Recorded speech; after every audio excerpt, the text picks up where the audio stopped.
have the pleasure to talk with Monserrate Ortiz. He is from Puerto Rico, and you are going to tell us your story. I was born in a little town of Hormigueros, which if we translate it into English, it means ants nest.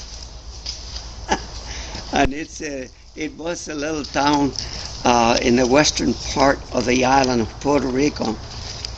I went to school there, graduated from high school, and about a year later, I joined the armed forces. I had... That was how long you were? Oh, a long time ago.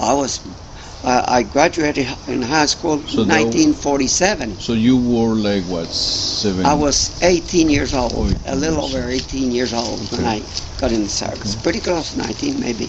And you have like your classmates and joined the army at the same time? Yes, including my brother. I have a brother that had been already in World War II. Wow. And he had been several places, but not in combat anywhere. But then during the Korean conflict, the two of us ended up in the same regiment. Wow. He was in a headquarters company for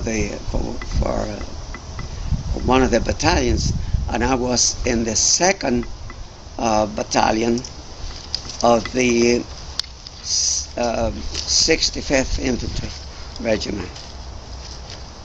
56?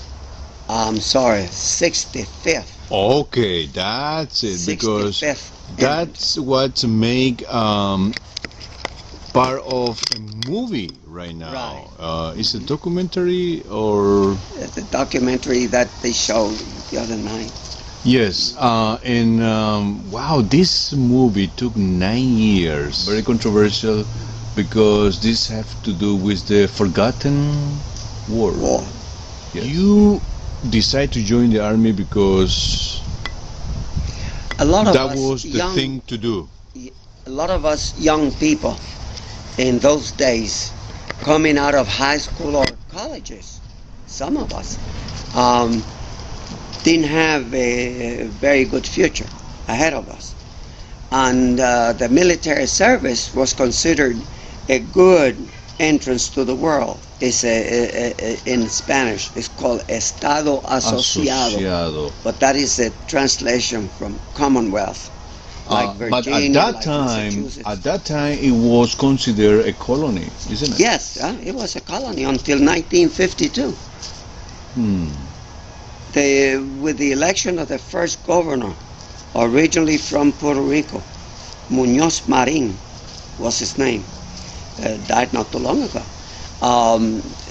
Then the political status of the island changed from the colony to the Commonwealth. So when you guys were fighting for freedom, or whatever the politician at that time said, we are on war because freedom or defending our country, which I never understood why we go so far away to defend our country, but still today with the Afghan and Iraq war. But at that point, you were part of a colony fighting for the U.S. land. Right. Explain a little bit that part of the political moment in history in Puerto Rico and the U.S. Because we had been part of the territories obtained by the United States at the end of the Spanish-American War. Puerto Rico was part of that, whatever was transferred over. Guam, the Virgin Islands, Puerto Rico, and many others territories came into the United States as possessions after the end of the Spanish-American War. So we were a colony. We were assigned or appointed a governor from the United States to govern the island. All the major institutions were directed and managed by Americans. The school system, postal system, prisons, all the legal courts, transportation, everything was U.S. That changed in 1952. So I had already gone to war and come back, and then the thing changed. But I was, while all of us were in the military, we're still parts of the... So how long you guys fought overseas? I give you an example of my part, because it's the picture of the total, I think. There were many military forces in the island. There's Navy, Air Force, Marines, Army, all of that. Out of that, a lot of Puerto Ricans in these units. But the only unit that was totally Puerto Rican was the 65th Infantry Regiment, which was from the beginning strictly Puerto Rican. And that was with the exception of the command. Colonels, generals, lieutenants, captains, all of these were military people from the U.S. But the rest of the unit was Puerto Rican. Now during the Korean War, then at a certain point, everything, including the major commands from the general down, was totally Puerto Rican. But when I went to Korea, at the beginning of the conflict, I was there by September 1950. Around September the 22nd, I was already in Korea. The command was U.S. In fact, my company commander, named Armstrong, was a U.S. captain. That was Colonel Harris, and he went with us. He was a colonel in the 2nd Battalion of the regiment. And he was the most successful commander. Yes. For the regiment. And when the name came to name the Borinqueneers. The Borinqueneers was given to when the replacements for those of us that had been there since 1950, the replacements began pouring in. They were in the majority National Guard people and reservists from the island. They were trained quickly, and they came to replace those of us that have been career soldiers all our lives. And then these people brought in the youthful, gung-ho type of thing, and they wanted to be recognized as the Borinqueneers, meaning from the island of Borinquen. And this in the history of the U.S. Army was the only regiment that belonged from a particular place, like for example Puerto Rico. So Hispanics. When you say 65, you are talking about From Puerto Rico. From Puerto Rico only. There were other regiments that were from different nationalities, like when we started moving on, and this is a very interesting part of the war. When I got there and the whole regiment got to South Korea, the military forces had been pushed down by the North forces all the way down to the bottom of the peninsula. They were really in critical condition. When we came in, we went in as reinforcements so that we could start a push up towards the north. When we hit Busan, in the perimeter of the city of Busan, which is the most southern port city of Busan, of the peninsula. We were on the outside of that major city, being issued weapons and getting ready to start the push north. So we were entirely a professional force when we started there. That was the fall of 1950. How many men? About 4,500. That was part of the We were all Puerto Ricans. 65. Right. The cohesion of this force was because you guys speak the same language and you speak the same gesture, and that was the successful of this regiment. And also the training. We had been training as a force for a long, long time. In fact, the film shows this training exercise in the island of Vieques. I was there. We were training for the idea. We never knew that this training had something to do with going to Korea. But later on, we were told, I mean, you were trained for this. We had to, because the situation in Korea was very bad for the U.S. forces. And they needed people. They need to reinforce the forces and move on. Your regiment was a victim of the politics of war or the politics of bureaucrats in Washington, D.C., and at some point was dismantled. That was before the end of this forgotten conflict. It was at the end, or it was at the end. Or at the end. before the end? No, we were a very effective force until 1952, I would say, pretty close to the end of the war. Not the end, it has never ended, but there's an armistice line that was drawn in parallel 38, which is this imaginable line that cuts the peninsula into the north and the south. So for you, never end? No, never.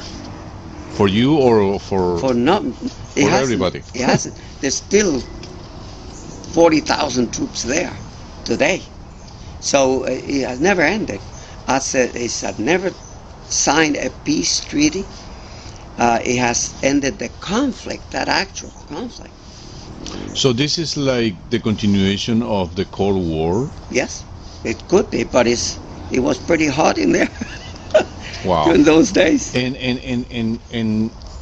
we were talking about the end of your regiment, like the Borinqueneers and the all Puerto Rican men in this U.S. Force. Yes. In the army, and it was a disgrace for the men that fought and gave their life, because at some point they were victims or treated as traitors. Traitors. They were court-martialed. I don't remember how many, but 100 and some of them, probably 140 or more, were court-martialed. I was not there then. I had already finished my duty. I was wounded 4 days before I rotated home. I was supposed to have left. Okay. So you could be one of those court martial if you would stay there. If I had been in that area, who knows? I could have been in the problem area, because we were generally in that area. This particular place that is, I couldn't remember, Kelly Hill, I think is the name. That was one of them. Yes, it's and there one was of them. a second one. And then there's another one. The area where that happened, we had been before, but we never reached that specific point. My unit reached 38 miles south of the capital of North Korea, and this was April of 1951. I I was supposed to have left Korea on the 16th or 18th of April, give or take a couple of days. And on the, I think it was the 12th, I was wounded. So I was sent to a hospital in Japan, and I was there 2.5 months. And then I was sent back to Korea to the same outfit and finished in about July of 1951. In war, you never say no to your commander. You can't. And It's a court-martial offense. and these men that knew the zone, the area, they refused to go back. I think it was Mount Kelly or the other. Yeah. And because they knew that it's going to be like somebody's carniceria. Sure, right. Because they knew It that, would have been there is no way you can have cover on a hill while the enemy was downhill. Not only that, but the place had been tried many times, and there were some of the people that were told to go and do this had already tried, and they knew that it was an impossibility. And as I understand in that movie, I was not there, but I understand there was no support. There was no support. Well, they were waiting. That's right. And Nothing happened. never, No artillery, no airplanes, nothing. we go there, we know we're going to get wiped out. Sure. So I'm not gonna go. That's what he said. I'm not going. And there was a lieutenant, I think his last name was Guzman, that was court-martialed together with the troopers that didn't move, because he said, you cannot send me knowingly to get killed. If I go there to fight, the fight is a different thing. But if I'm going to go there just to get killed, just to be a number, I'm not going. So, I mean, I'm not trying to quote these people. Those are not the words, but that's the meaning of what happened, in a way. It is to a soldier, you are commanded, and you have no chance to say no. These people had great courage to say no. They knew what was coming. They could have been court-martialed and sentenced to death. And they said, I'd rather die in other circumstances than get over there and get killed. But after a strong public opinion in Puerto Rico, people, start discovering and realizing that what happened, it was a movement from the people to rectify Right. the court martial and to clear their names, Yes. because they were treated as a traitor, because they refused to go to get killed, knowingly that they try, because the whole point of this taking the hills, there was not a clear mission. They were confused. They didn't Yes. know what to do. There was not and the excuse is, well, in war it's always difficult until today. Can you imagine, until today, still with all the technology, and we're supposed to be texting orders now, but still there are confusion. Yes. And at that point, at that time, can you imagine? It was very difficult for many reasons. One, I'd like to take a chance in here to mention one thing.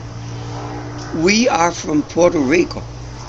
We knew who we were. We are in a land that just by looking at it is something we had never imagined. Then we have this climate that is horrible, where I had to walk 1.5 miles to get a plate of food, and this was in generally good circumstances when we could do that, because that means that we were away from the firing, from the front line for a few days. Sometimes we were off there 3 or 4 days, so we had a chance for a hot meal. But it was winter time. By the time I made it back, I was supposed to eat there and bring for my fellow man over here to this hole. By the time I got here to him, the potatoes and things that I had in my plate, which was metal, were just a piece of ice. Who's going to eat that stuff? So we are in combat not only with the forces, with the real military forces. We're in combat with the way we are. But the weather was the worst enemy for people used to tropical Yes. climate. I was there in September. We went until the next March, and we had nothing but 2 blankets to cover ourselves in 38-degree weather, 38 below zero weather. That froze everything around. We got our first sleeping bag and parkas and things like that. We had a jacket, but we didn't have anything else. We had a jacket and a couple of blankets, and we had to dig that hole and get in there and cover ourselves the best we could, waiting for the enemy to shoot anytime. It's not easy. It's a very difficult thing. And in spite of all that, your regiment was Very effective. and then treated as traitor. At the end, when this happened, yes. And it was clear their name, but unfortunately, according to the movie at the end, none of the award was given to the regiment. The regiment as a whole. As a whole. But a lot of us, there was not a one single person getting the Medal of Honor. But there were a lot of other persons that got distinguished service medal and so on and so forth, which are pretty high. But of course, you don't go to war thinking that you're going to have an award. No. Nobody would.